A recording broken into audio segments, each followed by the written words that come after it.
एक क्षण डोळे बंद करा आणि आठवा, सैराट झालं जी. हा गाण्याचा ठेका लागताच आजही आपल्या डोळ्यासमोर एकच चेहरा येतो, आर्ची. पण प्रश्न असा आहे, ही आर्ची अचानक कुठून आली? 14-15 वर्षांची मुलगी मराठी सिनेसृष्टीचा इतिहास कसा बदलून गेली? आजच्या या व्हिडिओमध्ये आपण जाणून घेणार आहोत रिंकू राजगुरूचा पूर्ण प्रवास, तिचे सगळे चित्रपट, राष्ट्रीय पुरस्कार, सोशल मीडियावरील व्हायरल किस्से आणि हो, लोकांना सगळ्यात जास्त उत्सुकता असलेला एक प्रश्न, तिची संपत्ती किती आहे? तर व्हिडिओ शेवटपर्यंत पहा, कारण ही फक्त अभिनेत्रीची गोष्ट नाही, ही आहे एका सामान्य मुलीची असामान्य झेप. रिंकू राजगुरू. तिचं खरं नाव प्रेरणा महादेव राजगुरू. तिचा जन्म 3 जून 2001 मध्ये अकलूज, जिल्हा सोलापूर येथे झाला. आईवडील दोघेही शिक्षक, म्हणजे घरात अभिनय कर असं नाही, तर अभ्यास कर असंच वातावरण. आणि गंमत म्हणजे रिंकूचं स्वप्न काय होतं माहितीये? डॉक्टर व्हायचं. पण नशिबानं तिला म्हटलं, थांब, आधी सैराट कर. 2016 साल. नागराज मंजुळे अकलूजला येतात. एक मुलगी दिसते. आत्मविश्वास, नजर, ॲटिट्यूड. 10 मिनिटांची ऑडिशन आणि इतिहास घडतो. सैराट रिलीज होतो आणि मराठी सिनेसृष्टीला पहिला 100 कोटींच्या आसपास जाणारा सिनेमा मिळतो.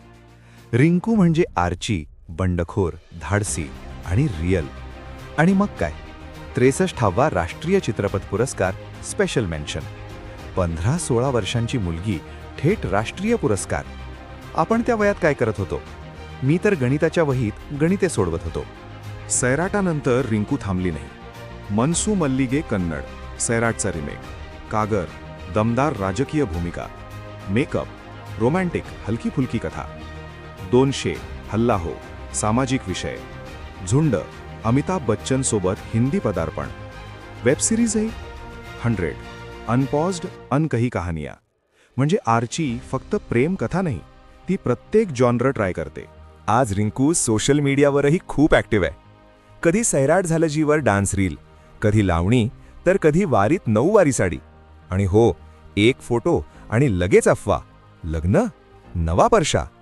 पण रिंकू काय करते? शांत, फोकस्ड आणि कामात बिझी. आणि म्हणूनच लोक म्हणतात, ही रील लाईफपेक्षा रिअल लाईफ जास्त भारी आहे. आता येतो तो प्रश्न जो प्रत्येक ॲक्टरबद्दल लोक सगळ्यात आधी गुगलवर सर्च करतात. रिंकू राजगुरूची संपत्ती किती आहे? सर्वात आधी एक गोष्ट क्लिअर करूया. रिंकूने कधीही आपली संपत्ती किंवा कमाई पब्लिकली जाहीर केलेली नाही.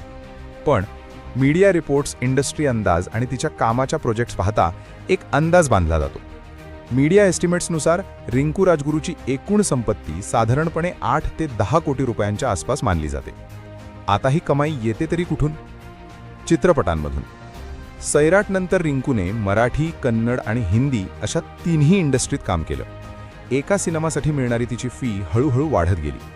वेब सिरीज आणि OTT. 100, अनपॉज्ड सारख्या OTT प्रोजेक्ट्समुळे तिची कमाई आणि ओळख दोन्ही नॅशनल लेवलवर वाढली. Brand promotions. आज रिंकू इंस्टाग्रामवर मोठा फॅन बेस असलेली अभिनेत्री आहे. म्हणूनच फॅशन, लाईफस्टाईल आणि सोशल कॅम्पेन्ससाठी तिला ब्रँड्सकडून ऑफर्स मिळतात. आणि इव्हेंट्स आणि अपिअरन्सेस. चित्रपट महोत्सव, कॉलेज फेस्ट आणि कल्चरल इव्हेंट्समध्ये गेस्ट म्हणूनही ती सहभागी होते. पण या सगळ्यापेक्षा एक गोष्ट जास्त महत्त्वाची आहे. रिंकू आजही दिखाव्यापेक्षा कामावर भर देते. महाग गाड्यांचा शो नाही, लक्झरी लाईफस्टाईलचा गाजावाजा नाही. साध्या शिक्षकांच्या घरातून कोट्यावधी रुपयांपर्यंत पोहोचलेला हा प्रवास, हे पैसे कमवण्याचं नाही, तर स्वतःची ओळख कमवण्याचं यश आहे. आणि म्हणूनच रिंकू राजगुरूची संपत्ती फक्त पैशात मोजता येत नाही. रिंकू राजगुरूची गोष्ट आपल्याला एकच गोष्ट शिकवते, तुमचं बॅकग्राऊंड हे तुमचं फ्युचर ठरवत नाही, तुमचं फ्युचर तुमचा ॲटिट्यूड ठरवतो. 14 वर्षांची मुलगी राष्ट्रीय पुरस्कार जिंकते हे स्वप्न नाही, हे मेहनतीचं फळ आहे. जर तुम्हाला अशीच मराठी सिनेसृष्टीतील खरी प्रेरणादायी फिल्मी स्टोरीज ऐकायला आवडत असतील तर लाईक करा, कमेंट करा आर्ची आणि सबस्क्राईब करा मराठी फिल्मी स्टोरीजसाठी, कारण पुढची गोष्ट कदाचित तुमची आवडती असेल.